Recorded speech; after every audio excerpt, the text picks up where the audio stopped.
እነዚህ ሰዎች ሚሊሻዎች ናቸው። የብልጽግናውን አገዛዝ ስልጣን ለመጠበቅ 4 ኪሎ ላይ የአብይ አህመድ ወንበር ይጸና ዘንድ ደቡብ ጎንደር እንዲሰማሩ የተደረጉ ከዚያም ከወገናቸው ጋር ደም የተቃቡ ከልጆቻቸው ጋር የተገዳደሉ በመጨረሻም ምርኮኛ ናቸው የተባሉ ገበሬዎች ናቸው።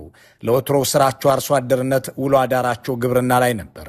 ልጆቻቸውን አስተምረው ለማስመረቅ የሚፎካከሩ፣ ድረው ለመሸኘት ለሰርግ የሚጠራሩ ነበሩ።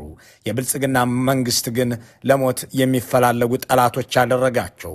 የብልጽግናው አገዛዝ ደም አቃብቶ አገዳድሎና ገድሎ የሚበቃው አይደለም የሚሉ አንድ አርሶ አደር ኑ ከጎን የተሰለፉ ብሎ ሲያዋጋን ከከረመ በኋላ ሳይነግረን ትቶን ሹልክ ብሎ ወጣ።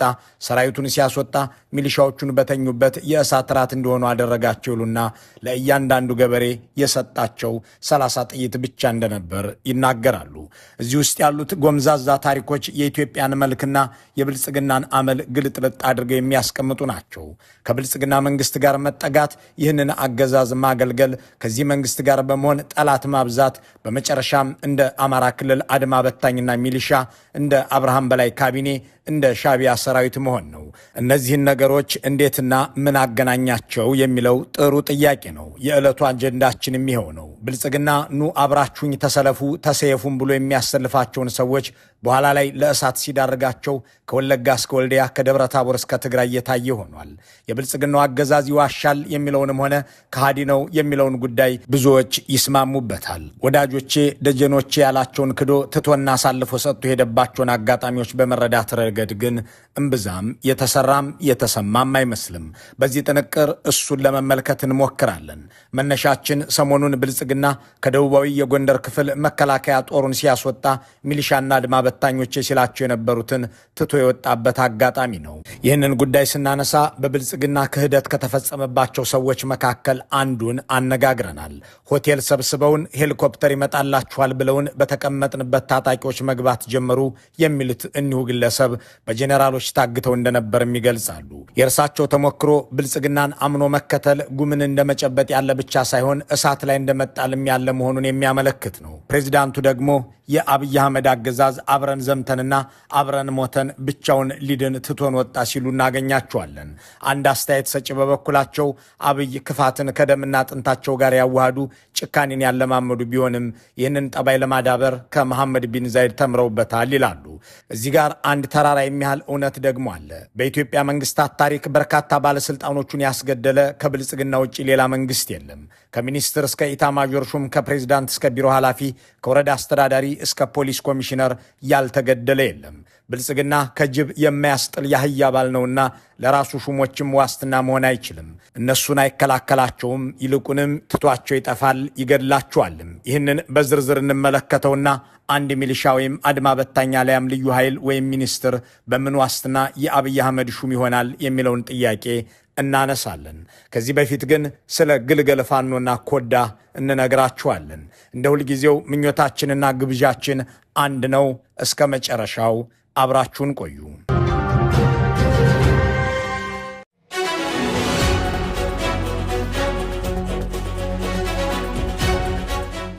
እነዚህ የአብይ አህመድ የስልጣን ዘበኛ ሆነው በአማራ ክልል ይሰማሩ ዘንድ በየ3 ወሩ ግራቀኝ እየተባሉ እየተሰለፉ ከብር ሸለቆና ደብረ ማርቆስ የሚመረቁ ወታደራዊ ምልምሎች ናቸው።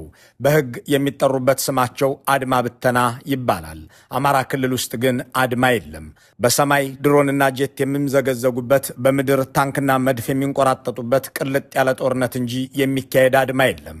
ይሁን እንጂ የብልጽግናው አገዛዝ በክልል ውስጥ ያለውን ጦርነት ስሙን ለማሳነስ ሲፈልግ ተዋጊዎቹን በይፋዊ ስማቸው አድማ ብተና ብሎ ያሰማራቸዋል። እነዚህ የአድማ ብተና ኃይሎች ከመከላከያ ወገን ሆነው በአማራ ክልል የሚዋጋውን ፋኖን ለመዋጋት የሚዘምቱ ናቸው። እነ ሹማ ብደታ እያዘዟቸው፣ እነ ብርሃኑ በቀለ እያሰማሯቸው ወገኖቻቸውን እንዲገድሉ የፈቀዱ ወይም የተገደዱ ሰዎች ናቸው። ከእነዚህ ጋር ደግሞ ሚሊሻዎች አሉ። የአማራ ክልል አርሶ አደር መሬቱን በዓመት 3 ጊዜ አርሶ ለማምረት ከሚችልበት ስርዓት ወጥቶ ተደራጅቶ የአብይ አህመድ ኦህዴዳዊ የብልጽግና አገዛዝ ዘበኛ እንዲሆን ከወገኖቹም ጋር ደም እንዲቃባ ተፈርዶበታል። ደግሞም የራሱን ጠመንጃ ይዞ እንዲዘምት የፈረደበት ይኸው አርሶ አደር እርሻውንና ቤቱን ትቶ ከብት እርባታውንና ምርት ማምረቱን ጥሎ ልጆቹን በትኖ ትዳሩንም ትቶ ብልጽግና ላይ የተነሳውን ፋኖ ለመዋጋት እንዲዘምት ይገደዳል። እነዚህን መንግስታዊ ኃይሎች የኦህዴድ ብልጽግና በይፋዊ ስማቸው አድማ ብተናና ሚሊሻ የሚል ስም ቢሰጣቸውም በውስጥ የሚጠራቸው ግን ኮዳና ግልገል ፋኖ በሚል ቅጽል ስም ነው። ኮዳ የሚለውን ስያሜ የሚጠቀመው ከመከላከያ ጋር የማትለየውን የውሃ መጠጫ ዕቃ ለማመልከትና እኛን መከላከያ ወታደሮችን በሄድንበት ቦታ ሁሉ እየተከተላችሁ የምትኖሩ ናችሁ ለማለት እንደሆነ ግልጽ ነው። ግልገል ፋኖ የሚሏቸው ደግሞ ወደ ፋኖ ለመቀላቀል ጊዜና አጋጣሚ የምትጠብቁ ጠላቶች ናችሁ ለማለት ነው። በአጭሩ አገዛዙ እነዚህን ኃይሎች እንደ ዘላቂ ወዳጅም ሆነ ለሱ ሲሉ ዋጋ እንደሚከፍሉ አጋሮች አይመለከታቸውም። ይልቁንም በመከላከያው መኖር እናንተም አትርፋችኋል ብሎ ይመጻደቅባቸዋል። ይህ የመከላከያ ሰራዊት በእያንዳንዱ የአማራ አርሶ አደር ቀዬ ገብቶ እልቂት ከመፈጸሙ በፊት አገሩ ሰላም ያልነበረ ይመስል ያለኛ ዋጋ የላችሁም ሲላቸው ከርሟል። በመጨረሻም ሰሞኑን ከተለያዩ ቦታዎች ሳይነግራቸውና ሄድኩም ሳይላቸው ትቷቸው ውልቅ ብሏል። የፋኖ ታጣቂዎች ወደ ተለያዩ ከተሞች ሲገቡም እነዚህን የሚሊሻና የአድማ ብተና አባላት በመግቢያ ከተሞችና ዳርቻ እንዲሁም በከተማው ውስጥ አግኝተዋቸው አሰልፈው ሲወስዷቸው ታይተዋል። እነዚህ ገበሬዎች የብልጽግናውን አገዛዝ መንግስት ነው ብለው ሕግና ስርዓት የሚያከብርና የሚታመንም አካል መስሏቸው አብረውት መክረማቸው ሳይበቃ ከራሳቸው ወንድሞችና ልጆች ጋር ደም ተቃብተው ወገንና ወዳጅ አሳጥቷቸው ብቻቸውን የቆሙ ቢሆኑም ብቻቸውን ትቷቸው ሄዷል። ይህንን ለምን አደረጋችሁ ብለን የጠየቅናቸው አንድ በመካከለኛ እርከን ላይ የሚገኙ ወታደራዊ አዛዥ ብንነግራቸው ይወጉናል ወይም ይቀሩና በመንገዳችን ላይ ለሚገኝ ፋኖ ነግረው ያስመቱናል፣ ስለማይታመኑ ዝም ብለን ትተናቸው ወጥተናል ሲሉ መልሰውልናል። ሌላ አንድ ከማዕከል የሚሰሩ የመከላከያ አዛዥ ደግሞ ነገሩ ከሎጂስቲክስም ጋር የሚገናኝ ነው ይላሉ። ከወራት በፊት ከአንዳንድ የሰሜን ሸዋ አካባቢዎች ወደ ደቡብ ወሎ መከላከያው እንዲያፈገፍግ ሲደረግ የሚሊሻ ፖሊስና ሲቪል የመንግስት ሰራተኞችን ይዞ እንዲሄድ አድርገን ነበር። ግን ሚሊሻው ቤተሰቡን፣ መንግስት ሰራተኛውና ፖሊስም እንዲሁ ልጁንና ሚስቱን ይዞ አብሮ ሲሄድ ወታደር ሳይሆን ተፈናቃይ ይመስል ነበር። ወደ ወሎ ከተሻገረ በኋላ የምናኖርበት ቤትና የምናበላው ቀለብ አልነበረንም። በጀት ስላልመደብን ተቸገርን። ከዚህ በኋላ መከላከያ ከተሰማራባቸው ቦታዎች ሲወጣ ሚሊሻን ይዞ አይውጣ ብለን ወሰንን በማለት ይናገራሉ። የኒህ አዛዥ አገላለጽ የአብይ አህመድ ጄኔራሎች የአማራን ሚሊሻና ወታደሮች የሚፈልጓቸው እንዲሞቱ ብቻ እንጂ እንዲድኑ አይደለም። እናም ትተዋቸው ሄደዋል። ጥያቄው እንዲህ ባለ ክፉ ወቅት ለእሳት ዳርጎት የሚሄድን አገዛዝ የሚያገለግል ሚሊሻና አድማ ብተና ለምን ኖረ የሚለው ብቻ አይደለም። ሚኒስትሮችና ሌሎች ሹሞችስ በዚህ በታችኛው መዋቅር ላይ የተፈጸመው በደል ምን ይነግራቸዋል የሚለውም እንጂ። ለዚያም ይመስላል በወሎ ግዳን ወረዳ አንድ የብልጽግና መከላከያ ትቶት ሄደና በፋኖ ታጣቂዎች እጅ የገባ ፖሊስ አዛዥ ከዚህ ከውሸት ፖለቲካ እንውጣ፣ ጨፍጭፈን ተጨፋጭፈን ያለነው እኛ ነን ሲል የሚደመጠው። እርስ በርሳችን ከመገዳደል ውጭ አንድም ያተረፍነው ነገር የለም። ሁሉም ማለት ያለ ሁላችንም አሁን እዚህ ያለ ሚኒሻ፣ ፖሊስ፣ የሀገር መከላከያ ሰራዊት ራሱን የቻለ ጉዳይ ነው። እዚህ ያለ ፖሊስና እዚህ ያለ ሚኒሻ ግን ፋኖም ሆነ እዚሁ ተወልደን እዚሁ እየተበላላን ያለንበት ሁኔታ ስለሆነ ይህን ጉዳይ ሁሉም በውል ሊያየው የሚችለው እኔ መልእክት የማስተላለፍ የምፈልገው እያንዳንዱ ወረዳ አዛዥ፣ ፖሊስ አዛዥ አለ፣ ሚሊሻ ጽሕፈት ቤት አዛዥ አለ፣ ሰላምና ደህንነት አለ። ከዚህ ከተወላገደ ፖለቲካ መውጣት አለበት። ከውሸት በቃ አልቃሹም ሁሉም ነው ሆኖ ያገኘነው። ሁሉም ወገን የተደሰተ አንድም ያገኘነው ነገር የለም። ፋኖም ቢሆን እዚህ ሆኖ እየለቀሰ ያለነው፣ ፖሊስም እዚሁ ላይ ነው ያለነው፣ ሚሊሻም እዚሁ ላይ ነው ያለነው። ከዚህ ድልብ ድረስ የነበረው ውጊያ ማንም አልገባም። የፖለቲካ አመራር ተጨፍጭፈን ወይም ተጨፋጭፈን ያለቅነው እርስ በርሳችን። እንዲህ የሞቱለትንና የደሙለትን አጋሮቹን ትቶ የሚፈረጥጥ ጦር ያሰማራው ብልጽግና መሄዴ ነውም ሳይላቸው ላድናችሁ አይቻለኝምና ራሳችሁን ቻሉም ብሎ ሳይነግራቸው ውልቅ ብሏል። ከዚያም እነሱ ለብልጽግና ብለው ከተፋለሟቸው ታጣቂዎች እጅ ላይ ይወድቃሉ።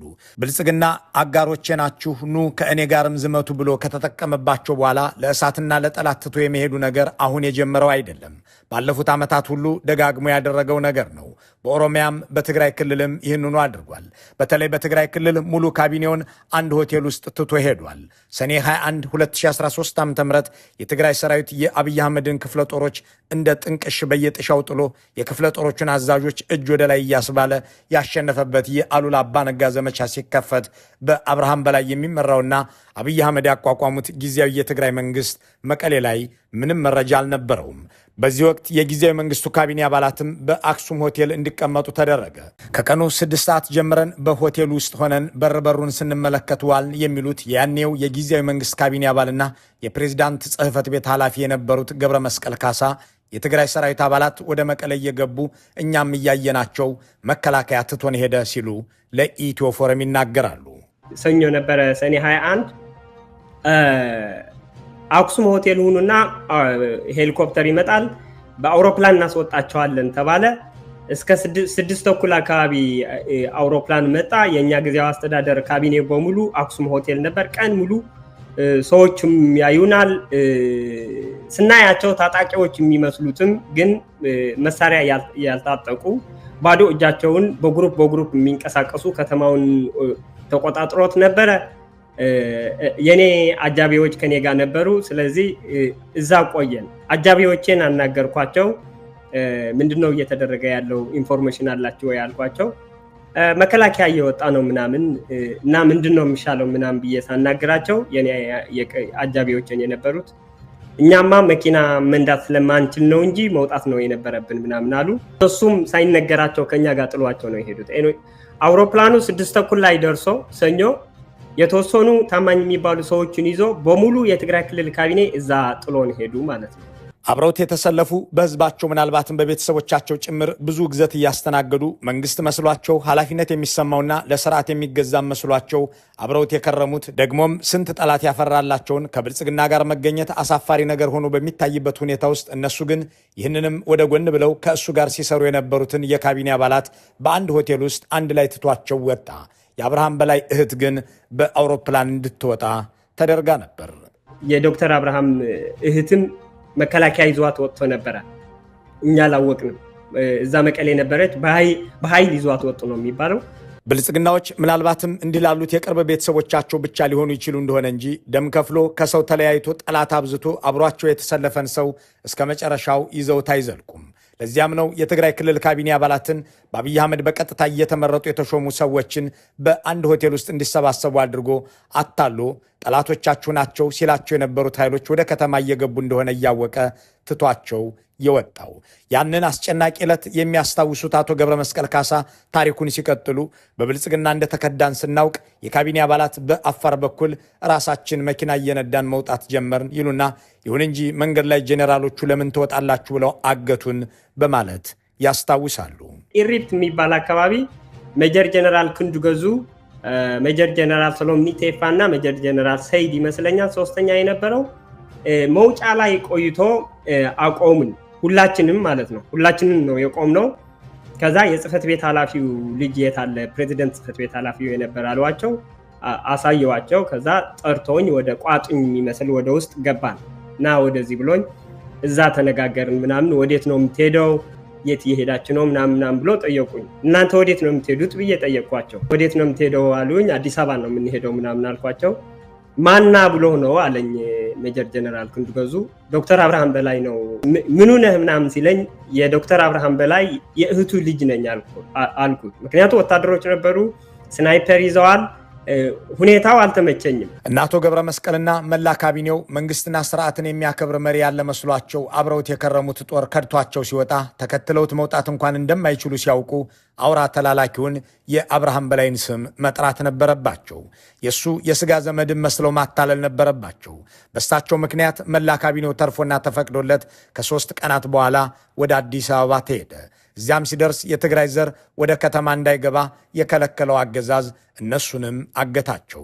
እንዲህ ያለ መንግስት ደም ሰጥተው ከወገናቸውም ደም ተቃብተውና ተጣልተው ለሚያገለግሉትም የማይሆን መንግስት የራሱን ሰዎች ለጠላቶቹ ትቶ የሚፈረጥጥ ጦር በኢትዮጵያ ውስጥ ሲከሰት ምናልባትም ብልጽግና ቀዳሚ ሳይሆን አይቀርም። የደርግ መንግስትን ምሳሌ እናድርግ።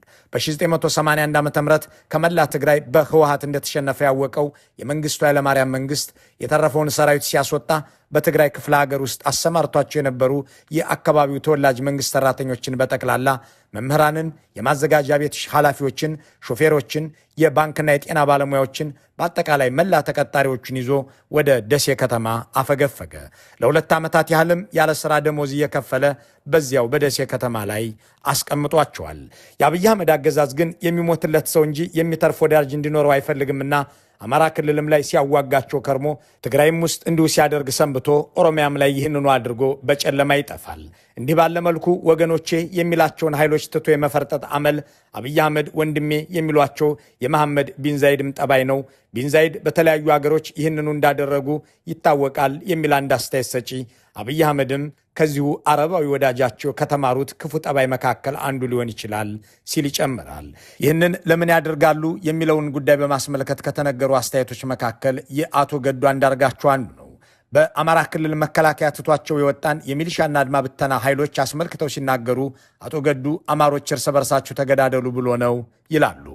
አገዛዙ እንደሆነ ትቷቸው ነው ተጋደሉ ብሎ ነው ትቷቸው።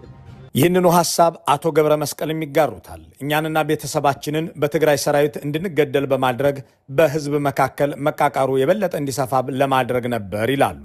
ካቢኔው ሆን ብሎ ለብዙ ሰዓታት ለአደጋ ተገላጭነት አንድ ላይ ሰብስቦን አክሱም ሆቴል ላይ አንድ ቀን ሙሉ እዛ ቁመን ከነሻንጣችን ጋር ከነእቃዎቻችን ጋር በሙሉ የትግራይ ክልል ካቢኔ እዛ የነበረው ጥሎን የወጡት የትግራይ ኃይሎች ሲገቡ ከፌደራል መንግስት ጋር ለምን ትሰራላችሁ ብሎ ስለሚበሳጩ በስሜት ተገፋፍቶ ይገድሏቸዋል ብሎ ያንን ሁሉ ሰው ገብቶ የትግራይ ኃይሎች ቢገድል እዛ ቤተሰብ አለን። እያንዳንዱ ቤተሰብ ላይ ቅራኔ ስለሚፈጠር ወንድም በወንድሙ ላይ እየተገዳደለ እንደዛ አይነት ክፍፍል ተፈጥሮ መረጋጋቱን እንዳይቀጥል በማሰብ ይመስለኛል ጥሎን የወጡት። በነገራችን ላይ ብልጽግናን ጥሎን ወጣ በሚል የሚያማርሩት ለእሳትና ለጠላት ትቶን ሸሸ ብለው የሚናገሩት የአገር ውስጥ ኃይሎች ብቻ አይደሉም። የቀድሞ ወዳጁ የሻቢያ መንግስትም ይህንኑ ምሬት ይዞት በቴሌቪዥን ተከስቷል። በ2013 ሰኔ 21 በዚያች የብልጽግና ጄኔራሎች የቀዱትን ውስኪ ሳይጠጡ በፈረጠጡባት ዕለት ሄድን ተከተሉን ሳይሉ የሸሹት የትግራይ ጊዜያዊ መንግስት ሹሞችን ትተው ብቻ አልነበረም ወዳጃቸውን ሻቢያንም እንጂ ና አብረን እንግደል፣ ሴቶችንም እንድፈር፣ ፋብሪካም እንንቀል ብለው የጠሩትን የሻቢያን ሰራዊት 8 ወር ሙሉ በዚሁ ግብሩ አቆይተውት ሳይነግሩት ትተውት ወጥተዋል። ይህንን ያሉት ደግሞ በዚያው ሰሞን ፕሬዚዳንት ኢሳያስ አፈወርቂ ናቸው። አጋጣሚ አብ ዝርዝራቱ ኸአቱ ይደልነ የኢትዮጵያ ሪፎርም መስተጓጎል ስለሌለበት ለቀጣናችንም ይበጃል ብለን እየሰራንበትና በመልካም ሂደት ላይ ያለ ወደ ዝርዝሩ መግባት አልፈልግም። በድንገት እኛ ባልጠበቅነው መንገድ የፌዴራሉ ኃይል መቀሌ ለቆ ወጣ። ደይተጸበና አንደበታዊ ምዝላቅ ናይት ፌደራል መጽዮ ካብ መቀለ ማለት። ፕሬዚዳንት ኢሳያስ ይህንን የተናገሩት ከአብይ አህመድ ጋር ፍቅር ውስጥ ሆነው እስከ ደብረ ታቦር እየተዋጉ በነበረበት ማግስት ጥር 2014 ዓ.ም መሆኑን ልብ ማለት ሰሞነኛውን የጠቅላይ ሚኒስትሩን ህዝብ የልቀቅ ውሸት እንድንገነዘብም ያግዛል። የብልጽግና ክህደት በአገር ውስጥ የታየ ብቻ ሳይሆን እንዲህ ባለ መልኩም በውጭ አገራት ወዳጆቹም የተደገመ ነው። የብልጽግናው መንግስት ይህንን የሚያደርገው እርስ በርስ ለማጋጨትና ለማጋደል ነው የሚለው ቁም ነገር የሚያስማማ ከሆነ መፍትሄው ምንድነው የሚለውን ያልተገናኙ የማይተዋወቁ ግን አንድ አይነት መላ የሚያቀርቡት አቶ ገዱና አቶ ገብረ መስቀል ይናገሩታል። ኢትዮጵያዊ እሴታችን፣ ኢትዮጵያዊ ባህሪያችን፣ ኢትዮጵያዊ የቤተሰብ ህጎችን በማክበር ትግራይ ላይም ይሁን አማራ ላይም ይሁን ኦሮሚያም እንደዛ አይነት ነገር አለ። መከላከያ ጥሎ ወደ ትግራይ እየወጣ ነው ተብለዋል። ወንድሞቻችን በየተኛው አቅጣጫ ያለ ኢትዮጵያዊ ወንድሞቻችን ወንድም በወንድሙ ላይ መጨከን እንደሌለበት፣ ያጠፋ ሰው ካለ ወደ ህግ ማቅረብ ይዘህ መቆየት ነው እንጂ እያንዳንዱ ሰው በራሱ ጊዜ በዘፈቀደ እርምጃ መውሰድ እንደሌለበት ነው ምክር ሐሳቤን ልሰጥ የምፈልገው። ውሃው ወራጅ ነው፣ ቀሪው አለቱ ነው ይባላል። ብልጽግና ሀጅ ነው። የጊዜ ጉዳይ ካልሆነ በስተቀር መፍረሱ አይቀርም፣ ተጠራርጎ መውጣቱ አይቀርም። ቀሪው ነገር የአማራ ህዝብ እና እዛ አካባቢ ያለ ወገናቸው ከወገናቸው ጋር መቆራረጥ የለባቸው። ሁለቱም በኩል ፋኖችም የዛን አካባቢ ሚሊሻ ወይም ደግሞ ልዩ ኃይል ነበርክ እያሉ ከራሳቸው ህዝብ ጋር መዳማት የለባቸው። በሌላ መልኩ እንደገና ደግሞ ሚሊሻና ልዩ ኃይል ከዚህ ትምህርት ወስደው ከህዝባቸው ጎን መሰለፍ አለባቸው የሚል እምነት አለኝ። ከብልጽግናው አገዛዝ ጋር አብሮ መሆን ከዚህም አገዛዝ ጋር መሰለፍ ከሞት የማያስመልጥ ለመሆኑ ሰሞኑን በደቡብ ጎንደር የተያዙት ሚሊሻዎች ምስክር መሆን አይችሉም የሚል ተከራካሪ በኦሮሚያ ውስጥ ያለቁት የፖሊስ አዛዦችና የወረዳ አስተዳዳሪዎችም በቂ ማሳያ አይሆኑም የሚል ሞጋች እነ ግርማይ ሽጥላንም ማስታወስ ይችላል። ብልጽግና በየትኛውም የኢትዮጵያ መንግስታት ታሪክ ውስጥ በርካታ ተሿሚዎቹን በታጣቂዎች አለያም በራሱ ሴራ ያስገደለ ሆኖ የሚመዘገብ ነው። ይህንን ጉዳይ ሰፋ አድርገን ለመመልከት ቀጠሮ እንያዝና ነጥባችንን እንቋጨው። በአማራ ክልልም ሆነ በኦሮሚያ ውስጥ ብልጽግና ትቷቸው የሚወጣን የመንግስት ሰራተኞች፣ አገልግሎት ሰጪዎችንና የሚሊሻና የፖሊስ አባላት ከህግ ውጭ መግደል፣ ማንገላታትና መጉዳት ብልጽግናን መሆን ነውና መቆም ይኖርበታል። መልካሙን ሁሉ በመመኘት በዚሁ እንሰናበታለን።